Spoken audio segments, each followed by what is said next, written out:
¿Por qué no tomar un buen café mientras charlamos de literatura, arte, cultura? Acompañemos el encuentro con buena música, eligiendo la biblioteca para estar más cómodos. En Radio Ñandutí, esto es La Biblioteca, con la conducción de Neri Peña.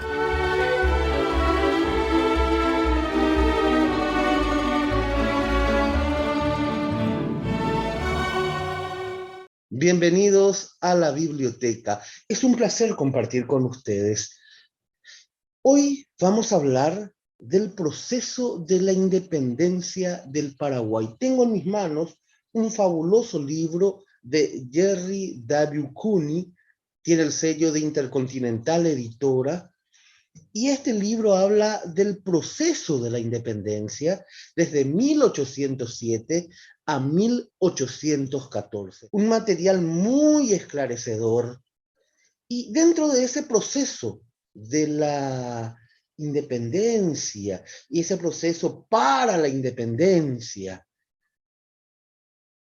hay una nota muy importante, la nota del 20 de julio de 1811. Esa nota se envió a la Junta de Buenos Aires. Sí, el Paraguay independiente ya estaba exigiendo el reconocimiento. Parte de ese escrito decía que mientras no se conforme el Congreso General, esta provincia, por Paraguay, se gobernará por sí misma, sin la excelentísima Junta de esa ciudad, o sea, la de Buenos Aires. Le decían, Buenos Aires no puede disponer ni ejercer jurisdicción sobre su forma de gobierno, de régimen, administración, ni otra alguna causa correspondiente a Paraguay. La otra parte decía, pero se engañaría cualquiera que llegase a imaginar que en su intención había sido entregarse al arbitrio ajeno y hacer dependiente su suerte u otra voluntad. En tal caso, nada más habría adelantado ni reportado otro fruto de su sacrificio que el cambiar unas cadenas por otras y mudar de amo. Esto es el cimiento para la independencia del Paraguay. Una nota escrita por un intelectual. Esta nota referencial del 20 de julio de 1811 fue firmada por la Junta Gubernativa del Paraguay, por Fulgencio Yegros, José Gaspar Rodríguez de Francia, Pedro Juan Caballero, Francisco Javier Bogarín y Fernando de la Mora. Para el intelectual Juan Manuel Marcos, esta nota referencial por el tenor, por el estilo, él asegura que fue Fernando de la Mora el que redactó esta nota. Juan Manuel Marcos habló para aquel Simposio de Humanidades de Uninorte del 2011. Quiero compartir con la audiencia del grupo Ñandutí esta magistral conferencia. Reitero, para el intelectual Juan Manuel Marcos, el autor de esta nota referencial es Fernando de la Mora. La ponencia que voy a presentar se titula Fernando de la Mora, autor de la nota del 20 de julio de 1811. Me pareció pertinente un tema como este, dado que estamos conmemorando el bicentenario de la independencia nacional. Hemos tenido muchas fiestas, muchos festivales, muchos recitales, pero poca profundización de lo que ha sido realmente la gesta del bicentenario. Entonces, para empezar, Voy a recordar, y particularmente a los jóvenes que tan oficiosamente nos acompañan, una nómina incompleta de esos próceres. Juana de Lara, perseguida hasta sus últimos días de vida. Mariano Antonio Molas, cadena perpetua.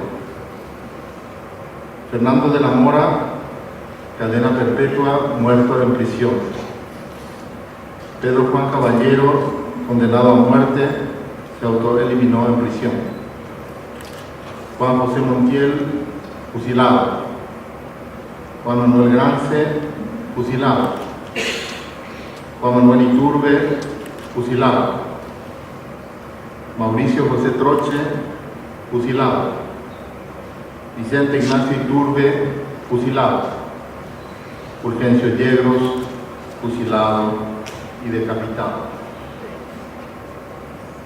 ¿Qué es esta nota del 20 de julio de 1811? Dice el profesor Alfredo Viola que el 17 de junio de 1811, un mes antes de la nota, se reunió un Congreso Nacional que eligió a los miembros de la primera Junta Gubernativa. También definió, a propuesta de Mariano Antonio Molas, algunos puntos en relación con la política exterior de nuestro joven país entonces. Molas mocionó que nuestra provincia no solo mantenga correspondencia, paz y armonía con Buenos Aires, dice el doctor Viola, y demás ciudades confederadas, sino que también, cito, se una con ellas para el efecto de fundar una sociedad fundada en principios de equidad e igualdad. Molas también propuso que un diputado paraguayo asistiera al Congreso General de las provincias que formaban el Río de la Plata. Muy bien, pues la nota del 20 de julio es una nota enviada por esta nueva Junta Superior Gubernativa al Gobierno de Buenos Aires, especificando algunos criterios en torno sobre todo a la posible confederación de las provincias que formaban el antiguo virreinato y también algunos requisitos que eran necesarios de acuerdo a esta Junta Superior para poder sellar una amistad, una armonía, una unión federal con dichas provincias. De eso se trata entonces esta nota.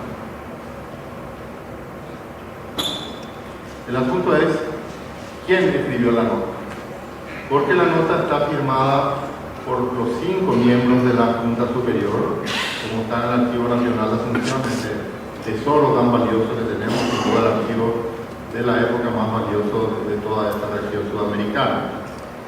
Está firmada por su presidente, Fulgencio Yegros, su vocal secretario, Fernando de la Mora, y sus miembros, Pedro Juan Caballero, José Gaspar de Francia y Francisco Javier Bogarín.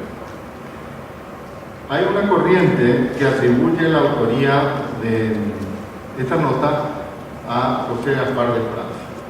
Uno de los pioneros respecto a esta hipótesis es el historiador Blas Garay. Blas Garay hace una de las más tempranas apologías del doctor Francia. Dice de él: un hombre de voluntad inflexible que plegaba la suya y arrollaba y anonadaba todas las demás, que unía a su bien templado carácter, talento y luces superiores, que le aseguraron desde el primer día un ascendiente que nadie fue osado disputarle, que impuso respeto por su honradez y la severa austeridad de su vida.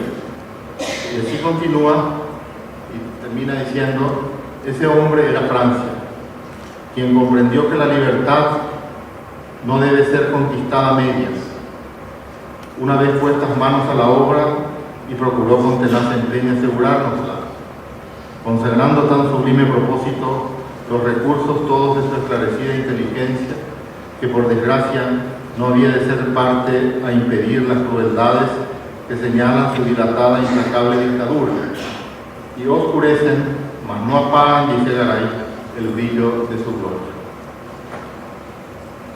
termina diciendo: a Francia se le debe el fracaso de las porfiadas tentativas de Buenos Aires para anexionarse al Paraguay, y un oficio del 20 de julio comunica la revolución del 14 de mayo a la Junta, todos sus criterios. Esta hipótesis fue retomada por otros historiadores posteriores. Por ejemplo, Justo Pastor Benítez, autor de la Carta Solitaria de 1940 y también autor de la biografía La vida solitaria del doctor José Gaspar de Francia, dice que la dictadura, Francia en este caso, fue una fórmula de salvación pública. Probablemente también pensaba que el gobierno que se convertía en autoritario del general Estigarribia entonces también era otra fórmula de salvación pública. Continuó desarrollándose esta hipótesis con la muy conocida biografía del historiador Julio César Chávez, llamada El Supremo Dictador. Chávez introduce una hipótesis interesante que tuvo mucho eco posteriormente, y es que la propuesta de confederación que existe en la nota del 20 de julio fue un medio de ganar tiempo, dicen. La idea de la federación, dice, fue un medio de ganar tiempo. La nota del 20 de julio, la de Buenos Aires, fue un documento magistral, etc. Y también recuerda que Mitre, un político argentino que se creía historiador, lo llamó primer acta de confederación levantada en el Río de la Plata. Y luego enumera las condiciones previas de Paraguay para formar parte de la comunidad platina. Esto es retomado por el historiador Alfredo Viola en su libro Doctor José Gaspar Rodríguez de Francia, defensor de la independencia nacional. Dice: esa nota, se refiere a la 20 de julio, dirigida por la Junta Superior de Paraguay a la de Buenos Aires, es un documento imprescindible para el estudio del pensamiento político del doctor Francia. Así que la atribuye de manera directa. Y usa para apoyar su hipótesis otro libro del fallecido filósofo Adriano Herrera Burgos, La ideología del doctor Francia, que se publicó en 1975. Dice: la nota es modelo de precisión y, como dijimos, de lógica, cita a Herrera Burgos. Hay en ella filosofía y derecho, y su sello es indiscutiblemente el del doctor Francia.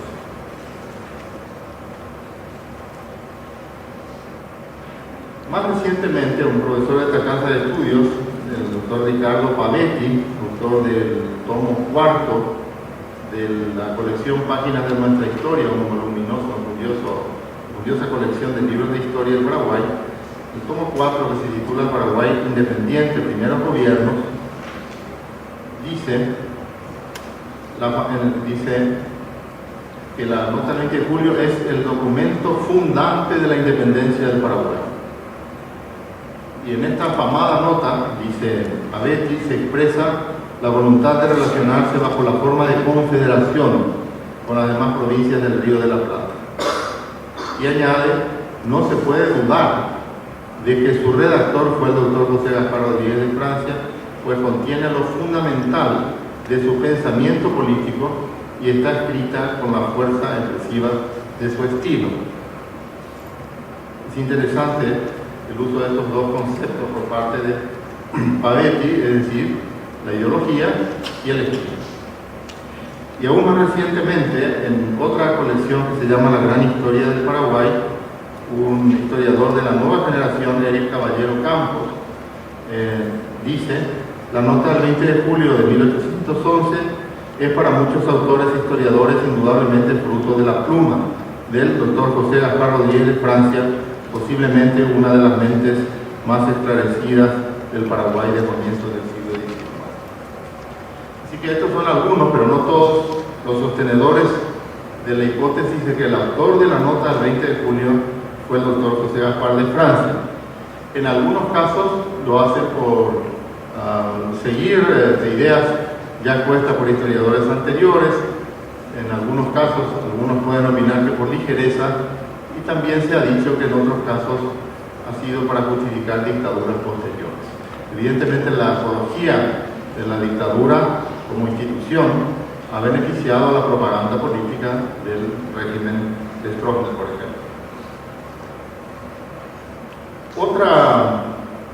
Otro conjunto de historiadores y de pensadores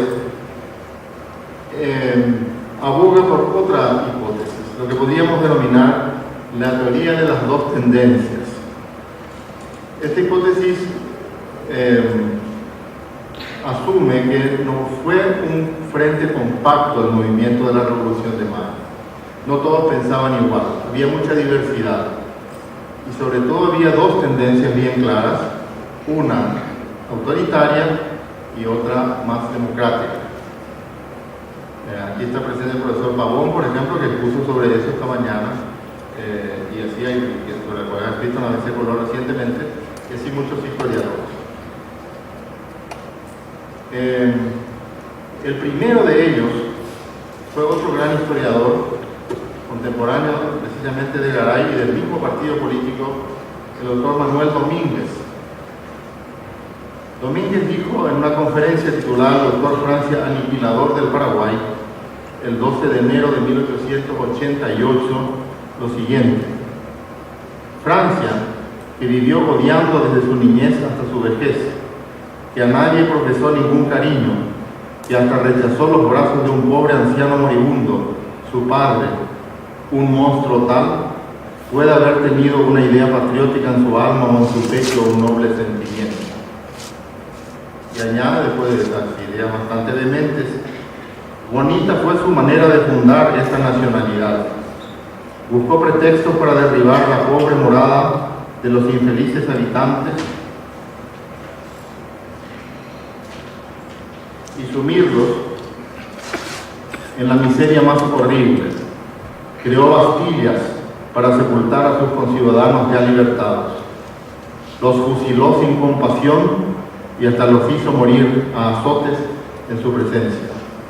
Semejante manera de constituir patria, creemos que no habrá soñado ni el mismo Maquiavelo. Lejos de ser patriota, aquel tartufo fue un demonio, un verdadero diablo encarnado en un cuerpo humano. Termina Manuel Domínguez diciendo: Francia llegó a ser causa de la independencia paraguaya, no para legarnos una patria, sino para ejercer su tiranía, para satisfacer sus furores. En esa línea, un libro ya del siglo XX del doctor Benjamín Vargas Peña, titulado El perfil del tirano, dice lo siguiente, y aquí se esboza esta teoría de las dos tendencias. Para darle sentido, los autores del 14 y 15 de mayo de 1811 realizaron con un extraordinario programa creador los fundamentos de la nueva nación-estado. Dejaron constancia de ese patriótico deseo en los bandos del 9 de julio de 1811 y en el de 6 de enero y 19 de junio de 1812.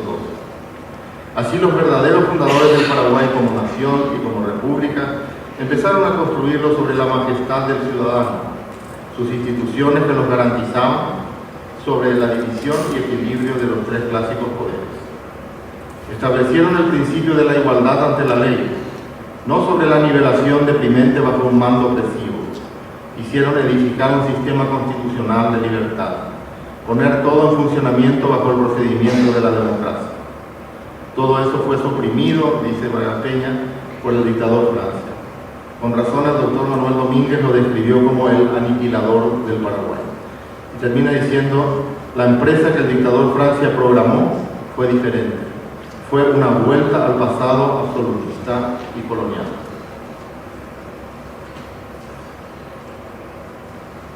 Más adelante, en otro libro, este mismo autor, el doctor Benjamín Vargas Peña, un médico pero que se dedicaba con mucho entusiasmo a la historia,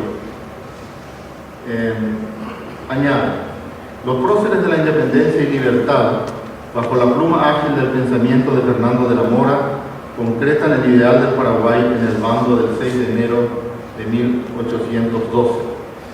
Este libro incluye in extenso los documentos bando del maestro, las instrucciones para el maestro, el bando del 6 de enero, etc. Y es interesante que señala de la Mora como autor del bando del 6 de enero, ya que fue firmada también por Yerros y Caballero. Pero obviamente, al no estar Francia, el otro posible autor intelectual podría ser efectivamente de la Mora. Quizás el documento más importante, más enjundioso, con mayor profundidad y con gran amplitud en cuanto al conocimiento filosófico, fue publicado en 1963 con el título de Tensiones en la ideología de la revolución emancipadora por uno de los historiadores paraguayos más serios y más eruditos, el doctor Efraín Cardoso. Dice Cardoso: frente a Yedros y de la Mora se alzó la extraña figura del doctor Francia, que condensó las corrientes absolutistas en una sola y poderosa voluntad de mando, omnívoro, con raíces no solo en su personalidad, sino también en todas las capas históricas, hispánicas y americanas, donde se habían sedimentado los limos autoritaristas, centralistas, colectivistas, antiindividualistas, aportados por corrientes extranjeras. Francia se formó en la Universidad de Córdoba, donde Suárez, decía Francisco Suárez, el jesuita, fue su guía intelectual. Más tarde, ya en el Paraguay, buscó nuevas luces en los enciclopedistas y sobre todo en Rousseau. Y aquí cita Cardoso de una manera increíblemente puntual, como con un estilete, algunas citas que hablan por sí mismas del más famoso libro de Rousseau, El contrato social. Dice: allí estaba el contrato social, donde se leía: el pacto social da al cuerpo político un poder absoluto sobre todos los suyos. Otra cita del contrato social: todos los servicios que un ciudadano puede prestar al Estado se los debe luego que el soberano se lo pide. Otra cita: es contra la naturaleza del cuerpo político que el soberano se imponga una ley que no pueda infringir. Otra cita: el fin del contrato social es la conservación de los contratantes. Quien quiere el fin quiere también los medios, y estos son inseparables de algunos riesgos y hasta de algunas pérdidas. El que quiere conservar su vida a costa de los demás debe también darla por ellos, cuando convenga. Y como el ciudadano no es juez del peligro por el cual quiere la ley que se exponga, cuando el príncipe le dice: conviene al Estado que tú mueras, entonces debe morir. Otra cita: cuando todo el gobierno está en manos de un solo hombre, la voluntad particular y la de la corporación se hallan perfectamente reunidas.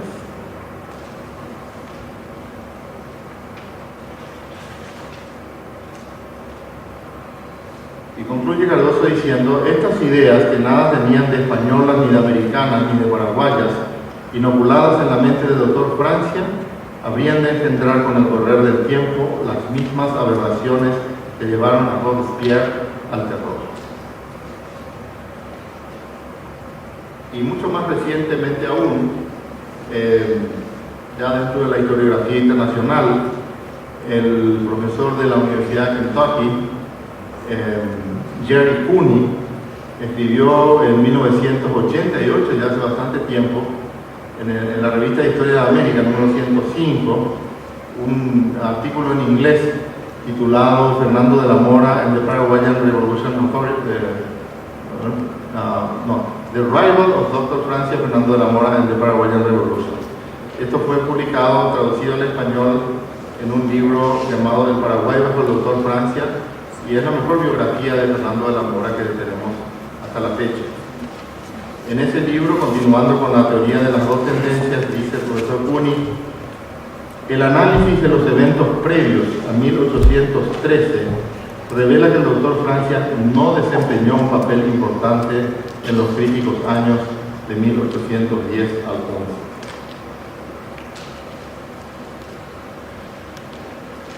La figura, dice Cooney, más importante de la oposición a Francia fue Fernando de la Mora. Menciona la nota del 20 de julio como un mensaje río abajo, dice, en el cual se adelantaba el tema de la federación entre las provincias del Río de la Plata, pero insistiéndose en la autonomía. Le da más importancia al bando del 6 de enero como documento histórico expresamente a esta nota. Muy bien. Veamos ahora un cotejo ideológico, luego haremos un otro estilístico, entre lo que podría ser la ideología de uno de los posibles autores, el doctor Francia, y otro posible autor, el doctor de la Mora.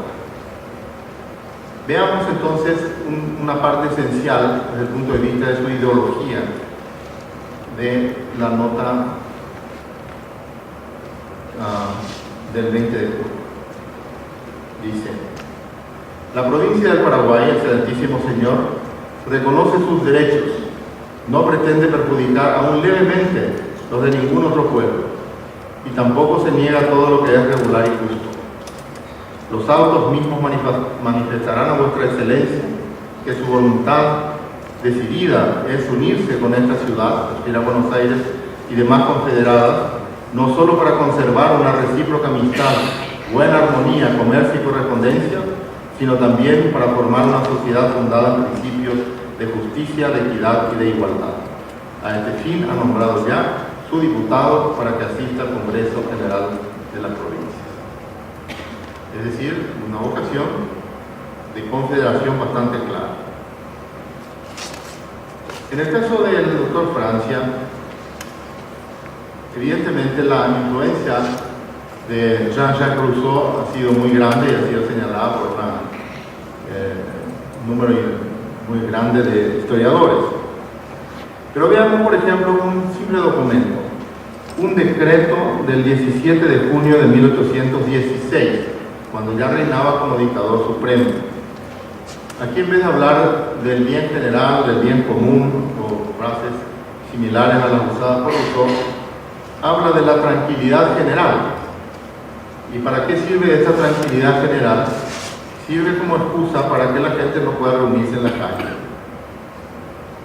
Es un decreto del 17 de junio del 16, firmado exclusivamente por José Gaspar de Francia, con el escribano público Jacinto Ruiz.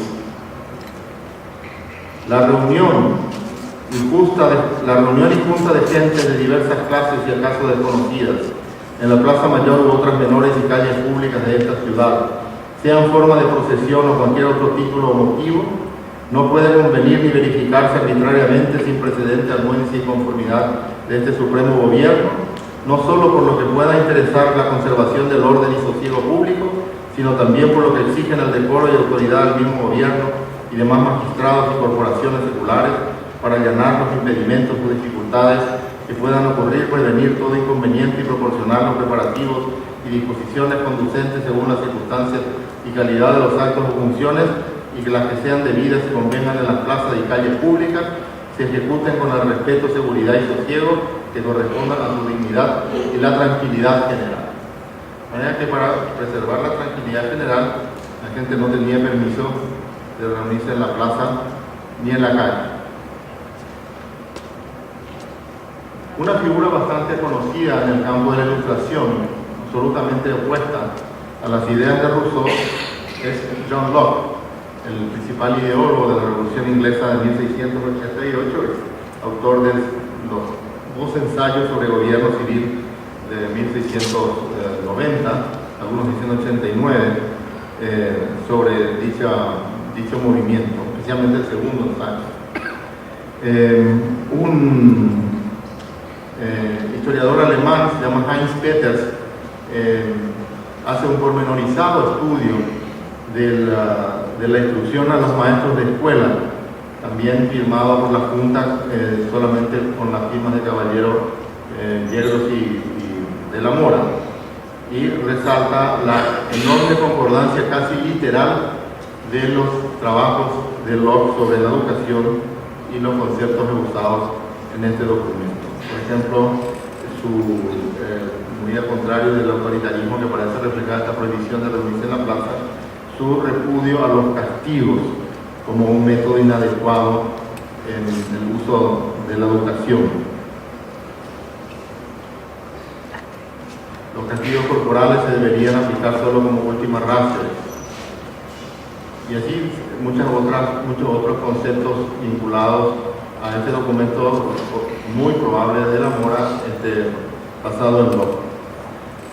Y aparte de eso, menciona un documento del 11 de enero de 1812, también de la Junta y firmado por los tres mismos miembros, donde se habla de Rousseau, con el título de El filósofo de Ginebra. Y se refieren a él de esta manera, dice, es un deísta peligroso, que con sus ideas sobre la revocabilidad del contrato social y la reinstauración de la igualdad de todos los seres humanos, amenaza con destruir los fundamentos del Estado. Así que no solamente hay una adhesión a Locke, sino también un repudio, o por lo menos una discrepancia con Rousseau. En cuanto a la Confederación, todos sabemos que cuando vino el emisario de Buenos Aires, Nicolás de Herrera, estaba enfermo de la Mora, y los otros miembros de la Junta le solicitaron su opinión a través del secretario, y él elaboró en el mismo libro unas declaraciones de su puño y letra diciendo que recomendaba que un Congreso General decidiera finalmente si se adhería o no Paraguay a la Confederación. No cerró las puertas, pero tampoco era, digamos, dio un cheque en blanco a esa idea, exactamente como lo había hecho ya la nota del intento. Eso es lo que se refiere del amor. En cuanto a Francia, este mismo emisario de Buenos Aires, Nicolás de Herrera, que había llegado a Asunción el 20 de mayo de 1813, fue recibido por el gobierno, ¿verdad?, que eran estos miembros de la Junta, excepto Bogarín, donde la Mora enfermo en su casa. Lo recibieron muy amablemente, pero finalmente Francia, solo él fue al lugar donde se hospedaba Herrera y le dio a entender que ya no quería que viniera más por ahí.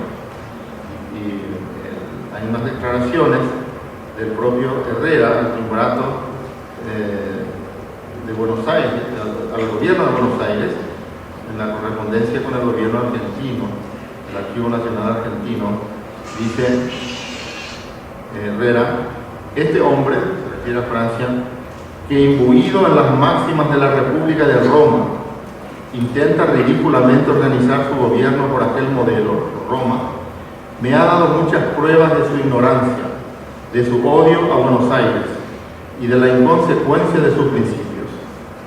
Él ha persuadido a los paraguayos que la provincia sola es un imperio sin igual, que Buenos Aires la adula y lisonjea porque la necesita, que con el pretexto de la unión trata de esclavizar al continente, que los pueblos han sido violentados para el envío de sus representantes. Es decir, que hay una cierta incongruencia entre la presunta autoría de Francia de una nota que claramente presenta como deseable una confederación y la actitud que ha tenido, según propias manifestaciones, por un delegado de Buenos Aires, es decir, con una de las provincias o sectores candidatas a formar parte de la misma confederación.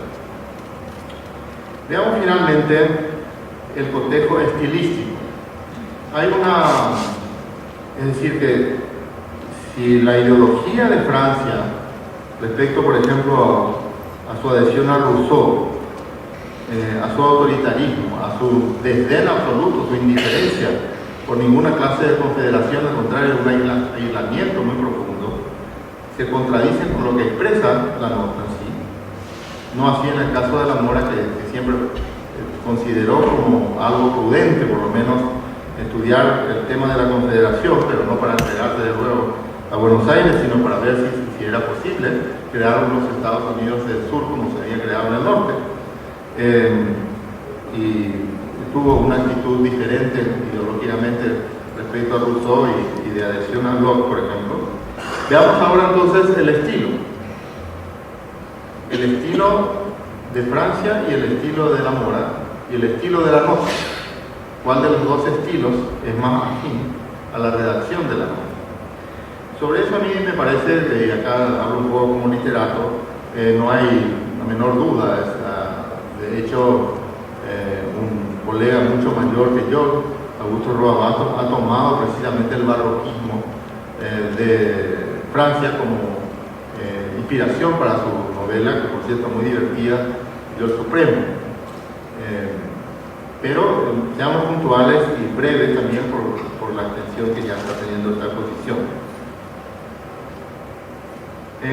Cuando la Junta le pide a De la Mora, el 4 de junio de 1813, que opine sobre este tema que viene a proponer Nicolás de Herrera, De la Mora responde de su puño y letra, de manera que no podemos dudar, más allá de que también podamos decir que el bando del 6 de enero y de otras fechas son también de la Mora, pero no está firmada por él solo. Esta carta sí está firmada por él solo exclusivamente. Fíjense el estilo, dice: consecuente a lo dispuesto en el precedente acuerdo, yo, el vocal Fernando de la Mora, enfermo y postrado actualmente en cama, digo que mi dictamen acerca del objeto de que se trata y comprendo del citado anterior acuerdo es que, atento que la Asamblea, cuya incorporación exige el Gobierno de Buenos Aires por medio de su diputado, el doctor Nicolás de Herrera, envíe esta provincia a los suyos, contemplando al mismo tiempo el ánimo grave y por su naturaleza de grande trascendencia, debía oírse a la provincia por medio de un Congreso General para deliberar y resolverlo con la madurez y premeditación que exige. Es un estilo, podríamos decir, moderno, clásico, sobrio, noble en el sentido de ciertos sociólogos, no noble en el sentido aristocrático, sino en el sentido de historiadores de la cultura, ¿verdad? Como Arnold Hauser.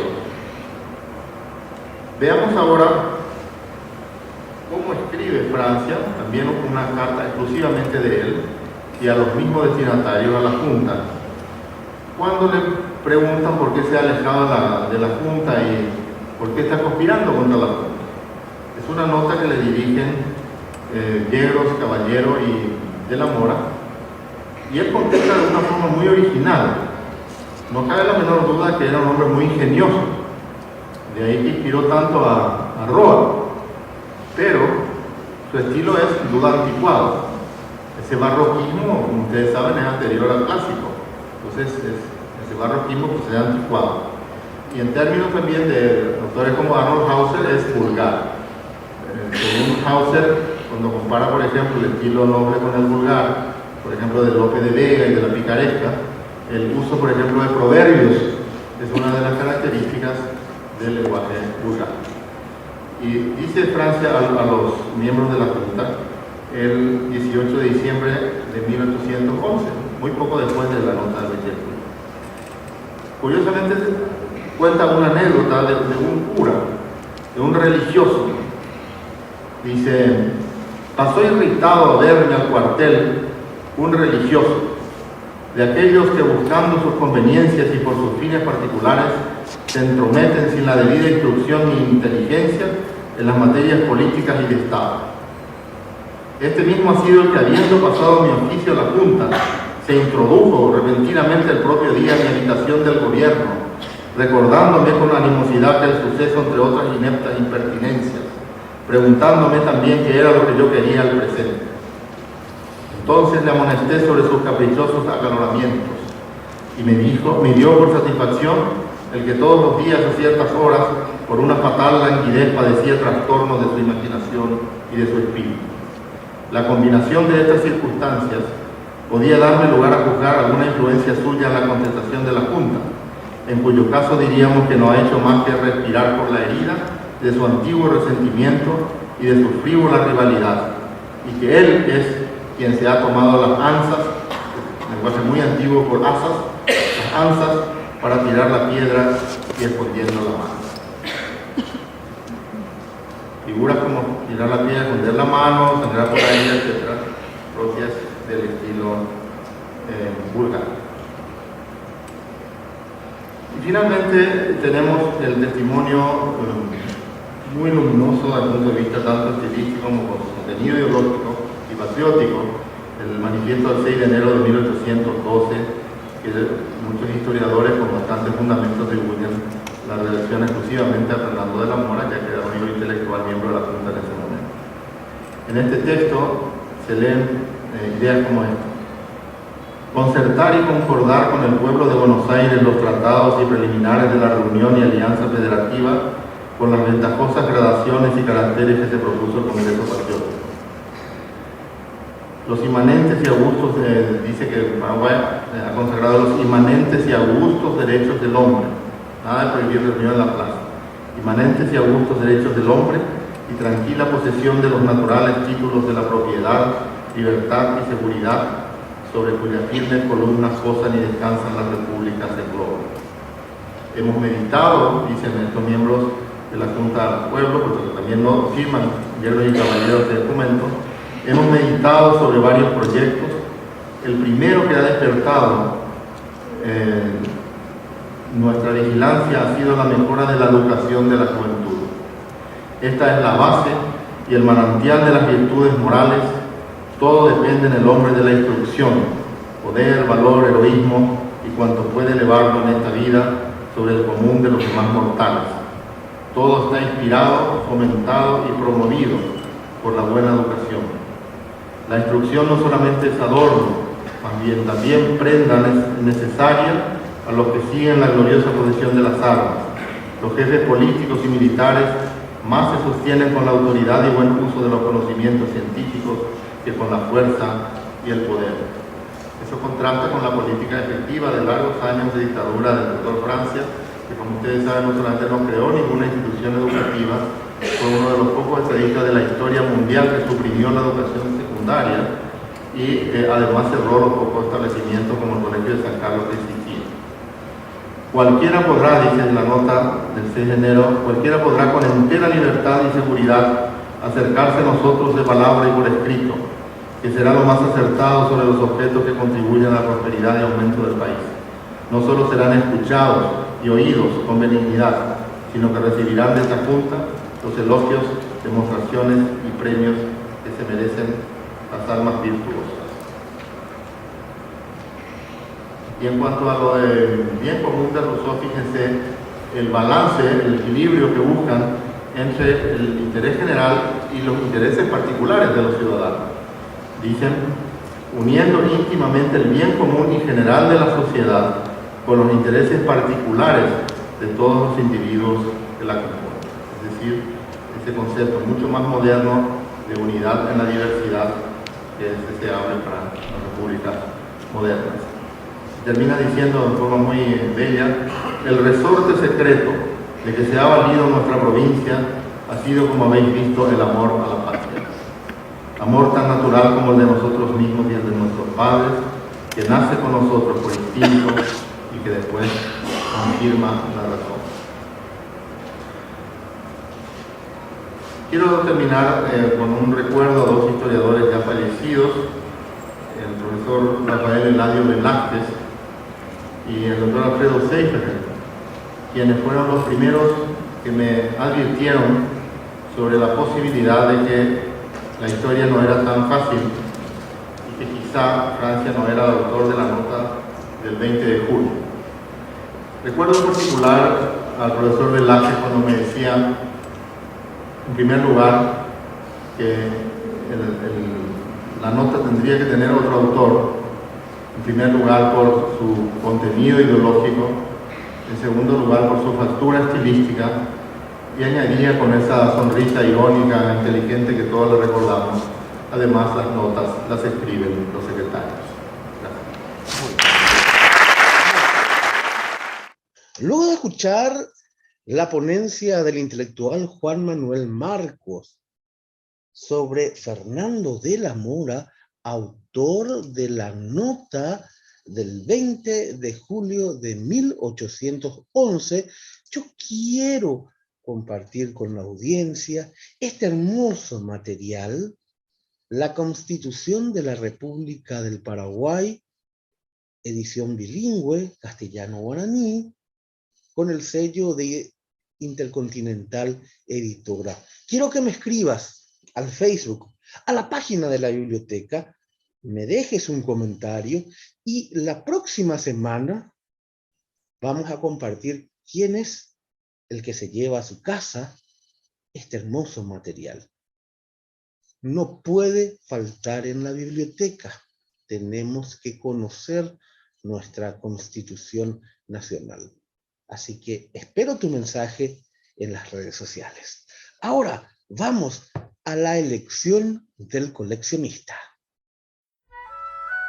Estás escuchando La Biblioteca con la conducción de Neri Peña en Radio Ñandutí.